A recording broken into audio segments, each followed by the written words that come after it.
great love. It's great love that came out to meet you. Of His great love that's been coming through. Of His great love that's been coming out to entreat you. Of His love that's been coming through. Can be your love or my love. Shalom, my name is Rabbi Shaul Praver. You're watching Rabbi Rock. There's a parable which many people think was written by Jews, and it's about why the Temple of Solomon was built in Jerusalem on Mount Zion. But one of the little-known facts is that this is not a Jewish story.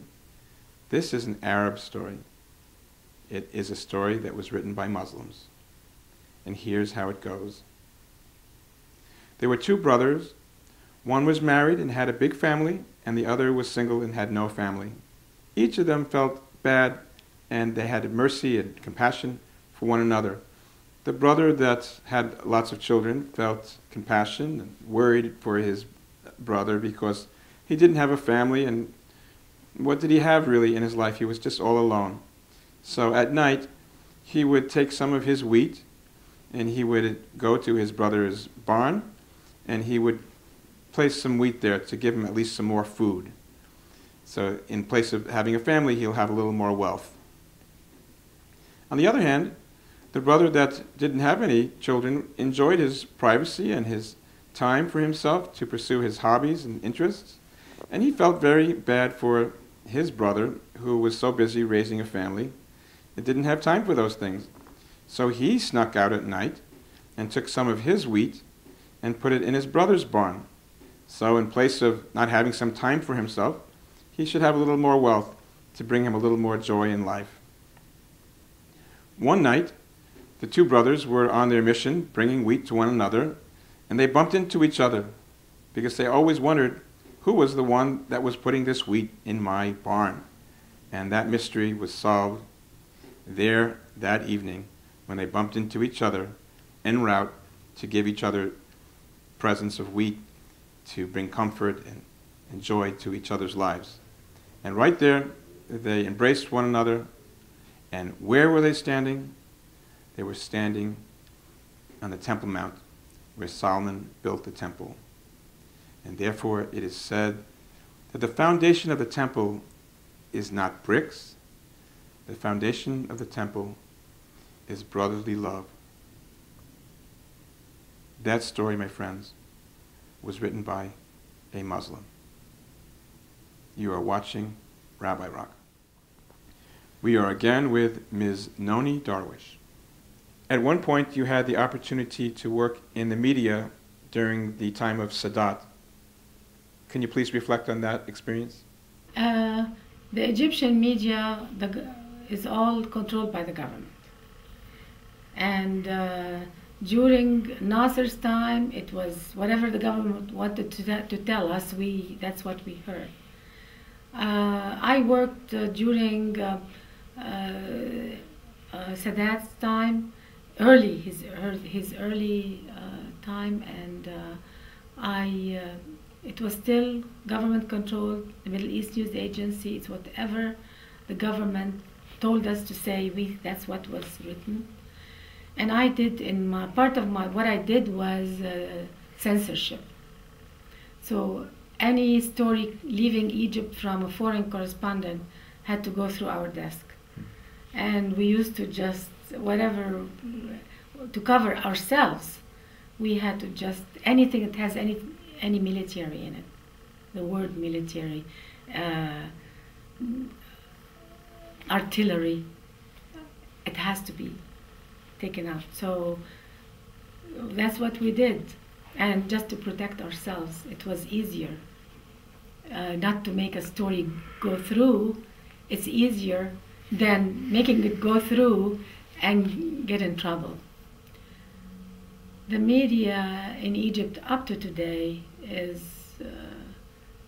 has even with or without government.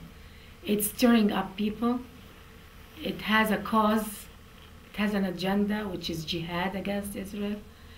Many people in the Egyptian media are secular.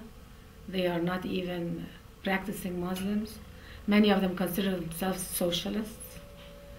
But they wrap themselves with the word Muslim to give themselves legitimacy. So they use religion to be more effective in the message. But really, their message is total control over the minds of the people. They want control over the minds of the Arab street. Any foreign story has to go through the Egyptian government to know what's appropriate for the Arab street to know, or what to know. After 9/11, I remember the United States was attempting to place ads in Arab media as to their intention from their invasion of Afghanistan.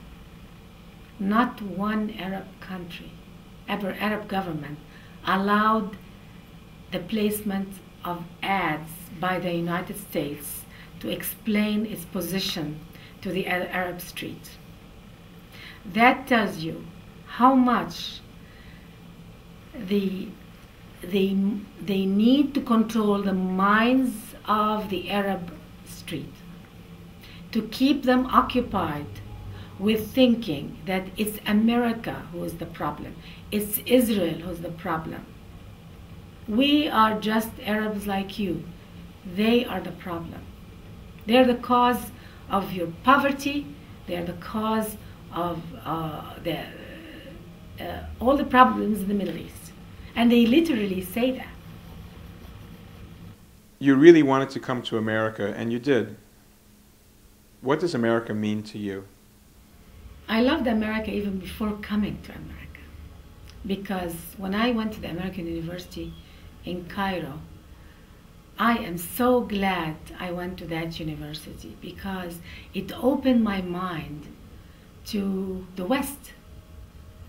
I studied Western governments, I studied American government, I studied European history, I learned about democracy, women's rights, culture, different cultures, and I felt I didn't fit anymore in the Muslim world. So going to America was my dream. From the moment I landed in America, it was almost like an experience of a Back to the Future episode. I loved it. I felt American people are generous people. They treat foreigners like no other nation treats foreigners. In any country around the world, if you go even to Europe, you can feel you're a foreigner, but in America, you're welcomed. And the laws of the country protects everybody, women, men, minorities, blacks, Hispanic, even handicapped. They are treated with dignity because the American Constitution is based, in my opinion, on the Judeo-Christian culture, and it's very humanitarian.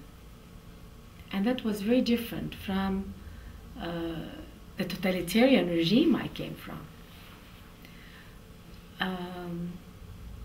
I was very touched by the words of the American Constitution that protects our rights, liberties, and the pursuit of happiness. The word happiness to be in a constitution, that is unheard of. And that all of that is endowed to us by our Creator, not by Saddam Hussein, not by Gamal Abdel Nasser, not by any of these dictators. That's very different from where I came from. A lot of people think Muslims are very religious people, which they are, But what kind of religious people treat their leaders like gods?